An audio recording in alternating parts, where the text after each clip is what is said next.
नमस्ते नमस्ते। यो गाउँघरमा यो खाइने सुल्पाको माथितिर राख्ने त्यो अब यहाँको लोकल भाषामा काँचो भन्छ, यसलाई कक्कड पनि भनिन्छ, तमाखु।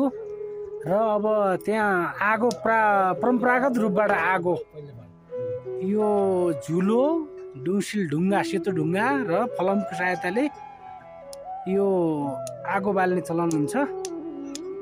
र यो परम्परागत विधि पनि हो यो आगो जलाउनको निम्ति। अब हाम्रो बा आगो जलाउने कोसिसमा हुनुहुन्छ यहाँ, उहाँ झुलोबाट उहाँ प्रयास जारी नै छ। उहाँ कसरी आगो बाल्नु चाहिँ हेर्नुहोस् है। यसरी हान्ने हो ढुङ्गो र फ्लामको घर्षणबाट निस्किने यो आगो। ल बा खै निस्केन त, आगो बलिसकेको छ। हेर्नुहोस् त, सुल्पामा हालेर बाले 2 स्वाट तान्नुहुन्छ।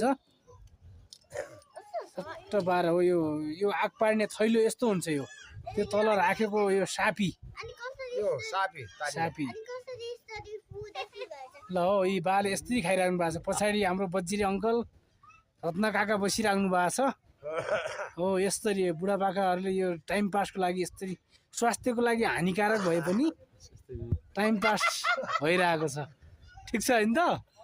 यो खाए नखाए त हुँदैन। अब के गर्यो, यो खाए खानै पर्छ, फटा खानै पर्छ, यो खाए यसले चिन्ता पनि भुलाउँछ गरे होइन?